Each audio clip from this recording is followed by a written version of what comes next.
Second practice in Mexico City, and again we had a car in the barriers.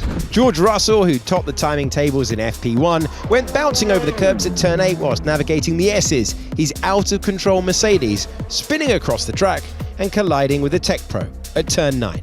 The Briton was taken to the medical centre to be checked for possible injuries and thankfully released soon after.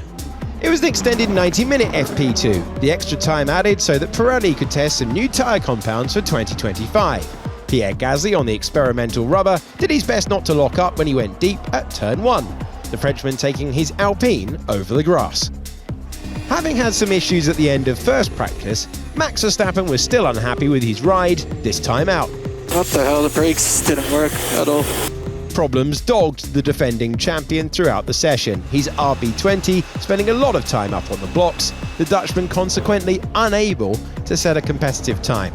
There were two drivers who couldn't get out onto the track at the green light, Alex Albon, who crashed his Williams in first practice, and Charles Leclerc, who'd actually missed FP1 but had loaned his Ferrari to reserve driver Ollie Bearman, with whom Albon had collided. Both cars were severely damaged. Williams were unable to repair Albon's Challenger, but Leclerc did manage to get out at the halfway stage. The US Grand Prix winner, keen to keep his momentum going and get up to speed at this high-altitude track. There were four others who had sat out first practice: Lewis Hamilton, Lando Norris, Zhou Guanyu and Fernando Alonso, who's competing in his 400th Formula One race weekend.